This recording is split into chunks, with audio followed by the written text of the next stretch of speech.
Madam Kanimozhi madam எப்பொழுதுமே குரல் கொடுப்பாங்க.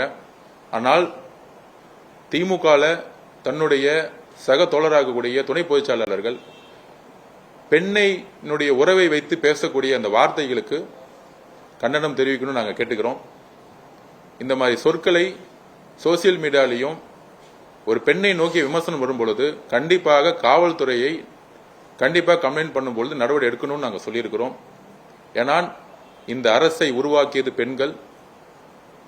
எந்த பெண்கள் மீதும் சோசியல் மீடியாலேயோ இல்ல அரசியல் ரீதியானையோ ஒரு தாக்குதல் ஏற்பட்டால் கடுமையாக சட்டம் ஒழுங்கை நிலைநாட்ட பெண்களுடைய பாதுகாப்பையும் மாண்பையும் உறுதி செய்ய நாங்கள் காவல்துறையை நாங்கள் கேட்டுக்கொண்டிருக்கிறோம். அதுக்கப்புறம் திமுக தலைவர் கனிமொழி மேடம் நேற்று ஒரு ட்வீட் பண்ணியிருந்தாங்க. நாங்கள் அவர்கள் மீது எப்பயுமே மரியாதை வச்சிருக்கோம். தமிழ் தாய் வாழ்த்தை பத்தி சொல்லியிருந்தாங்க. இதை நாங்கள் ஆல்ரெடி இதை பத்தி விளக்கம் கொடுத்திருந்தோம். திமுக தலைவராக இருக்கக்கூடிய இன்றைய திரு மு.க. ஸ்டாலின் அவர்கள் முன்னாள் முதலமைச்சர் அவர் பதவியில் இருக்கும் பொழுதே இதே கவர்னர் லேட்டஸ்டா ஹோம் செக்யூரிட்டி டிபார்ட்மெண்ட்ல இருந்து ஒரு சுற்றறிக்கை வந்திருக்கு. இது லேட்டஸ்டா வந்தது.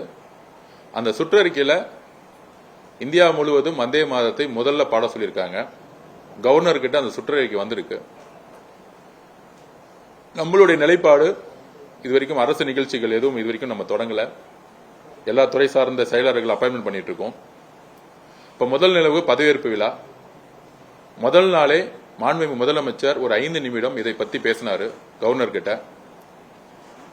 எங்களுடைய கட்சி பேரே தமிழக வெற்றி கழகம், தமிழுக்கு தான் எப்பொழுதும் முன்னுரிமை. அதனால தமிழ் தாய் வாழ்த்த முதல்ல நீங்க பாடணும்னு சொன்னாரு. அதுக்கப்புறம் தனிப்பட்ட முறையில் நானும் கவர்னரை பார்த்தேன். ஆனால் அவர் சொன்னது ஹோம் செக்ரட்டரியில் என்ன சர்க்குலர் வந்திருக்கோ அதை தான் நாங்கள் ஒபே பண்ண முடியும்னு அவர் சொன்னாரு. பதவி விழா முடிந்தது. 2வது அரசு நிகழ்ச்சியும் பதவி விழா தான். 3வது அரசு நிகழ்ச்சியும் பதவி விழா தான். இதற்கு முன்பே திரு மு.க. ஸ்டாலின் அவர்கள், திமுக தலைவர் மு.க. ஸ்டாலின் அவர்கள் முன்னாள் முதலமைச்சரா இருக்கும்போது பொறுப்புல இருக்கும் பொழுது சென்னை உயர்நீதிமன்றத்தில் பதவியேற்கும் பொழுது, நீதிபதி பதவியேற்கும் பொழுது இதே நடைமுறையை கவர்னர் கடைபிடித்தார். அப்பொழுது மு.க. ஸ்டாலின் அவர்கள் பதிவு போட்டிருந்தார், தமிழ் தாய் வாழ்த்து முக்கியங்கிறது அந்த நிலைப்பாடு தான் சொல்லியிருந்தாங்க. தமிழக வெற்றி கழகத்தை பொறுத்தவரை மாநில சுயாட்சி கொள்கையில் நாங்கள் உறுதியாக இருக்கிறோம்.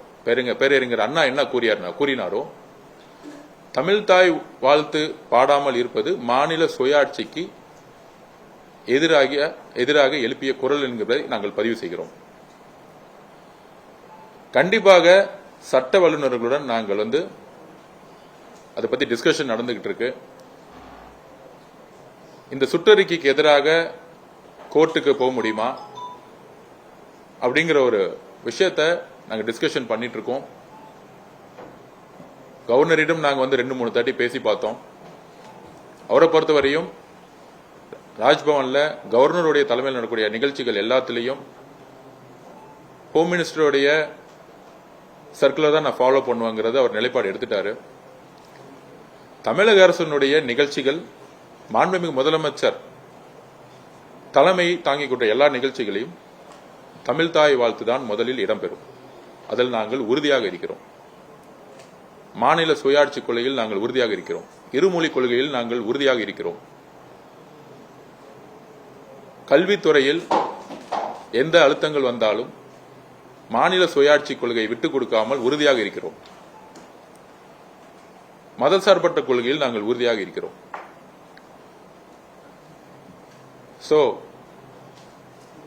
பாராளுமன்ற உறுப்பினர் திருமதி கனிமொழி மேடம் அவர்களுடைய நிலைப்பாடுதான் எங்களுடைய நிலைப்பாடும். எந்த காலத்திலையும் எப்பொழுதும் நாங்கள் தமிழையும் தமிழ் தாய் வாழ்த்தையும் எந்த காலத்திலும் நாங்கள் விட்டுக் கொடுக்க மாட்டோம். அது எங்களுடைய உயிர் நாடி அதை என்பதை பதிவு செய்கிறோம்.